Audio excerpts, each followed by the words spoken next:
Everybody, welcome to the 700 Club. I'm Andrew Knox, in for Gordon today. Israeli forces are pushing ahead with their attacks on Hamas in the city of Rafah. Israel is united in its mission, while Washington is divided over President Biden's decision to withhold key weapons from the Jewish state. Well, today, Israel celebrates its Memorial Day with soldiers wounded in the war on Gaza speaking words of encouragement to keep fighting unto victory. Chris Mitchell brings us the story from Jerusalem. Israel paused for 2 minutes this morning as the nation commemorated its Memorial Day. At the opening ceremony, Israeli Prime Minister Benjamin Netanyahu promised to continue the Gaza operation and declared what wounded soldiers from the war have told him.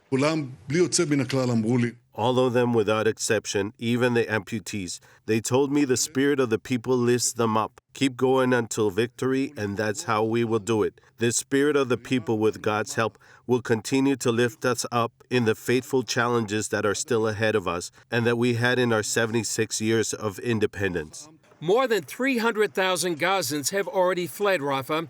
Some have escaped to safe zones established by the Israel Defense Forces to get them out of harm's way. Israeli forces have pushed deeper into the city, the last major stronghold of Hamas. So far, they're using targeted strikes without launching a major invasion. This may address President Biden's threat to halt American weapons shipments to Israel if it does undertake a major assault. Israel also pounded northern Gaza, where some Hamas terrorists have fled and regrouped after the IDF cleared that area months ago.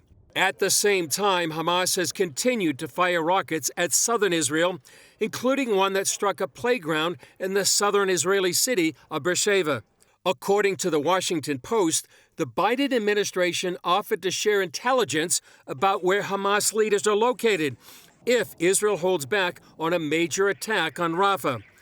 Some Israeli analysts question why the U.S. wouldn't share such vital intelligence anyway with its strongest ally in the Middle East. And Secretary of State Antony Blinken delivered some of the strongest U.S. criticism yet of Israel's conduct of the war. Going into to Rafah, even to deal with these remaining battalions, especially in the absence of a plan for civilians, risks doing terrible harm to civilians and not solving the problem, a problem that both of us want to solve, which is making sure Hamas cannot again govern Gaza. But Republicans and many Democrats are pushing back hard against the president's actions on withholding weapons for Israel. Representative Michael McCall from Texas said an invasion of Rafah is necessary to complete Israel's mission. For us to step in and say, no, you can't go into Rafah and finish the job, I think it's tantamount to an arms embargo. It's also very similar for us to say in World War II, hey, like my dad's generation, you can invade all the way up to Berlin, but you can't go into Berlin to finish the job. Despite the White House's actions, Israel is promising on the eve of its 76th Independence Day to push ahead until Hamas is finally defeated. Chris Mitchell, CBN News, Jerusalem. Thank you, Chris. Well, the war in Gaza has dealt a major blow to an important sector of the Israeli economy. John Jessup has that story and more from our CBN News Bureau in Washington. John? That's right, Andrew. The battle against Hamas has hit Israel's once thriving tourism industry pretty hard. As CBN's Chuck Holton reports from Jerusalem, local businesses have been trying to weather these difficult times. The streets of Jerusalem's old city, normally bustling with tourists, now lie eerily quiet. The number of visitors coming here plummeted by more than 80% during the last months of 2023. I'm at the Tower of David overlooking the old city of Jerusalem, and I am the only person in this entire complex. That's because of that sound you hear up above me, the fighter jets that are going overhead. This war has crushed tourism in Israel, and although it might be a once-in-a-lifetime opportunity for me to be the only person in the entire Tower of David complex, for the people who make their living off of those tourists, this has been an absolute catastrophe. Recently, when the war started, we had really terrible time because business came down, like I could say almost 100%.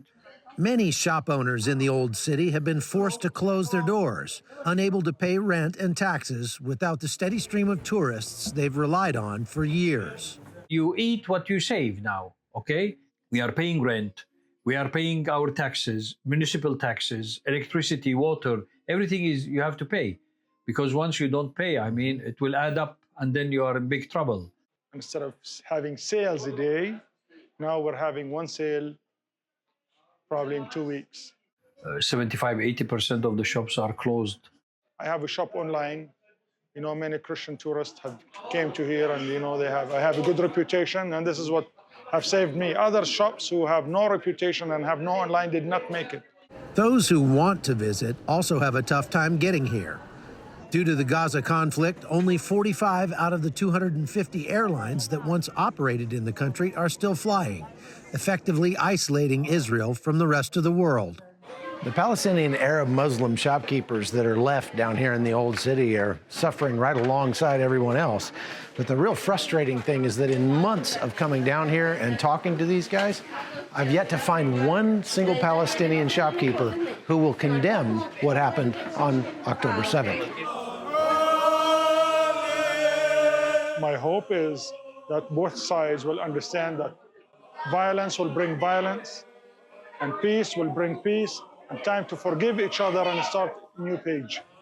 After COVID and now the war, Israel's once thriving tourism industry is facing a multi-year catastrophe. The sector, which once employed more than 200,000 Israelis and accounted for 3% of the country's economy, will likely take years to recover. From Jerusalem, I'm Chuck Holton for CBN News.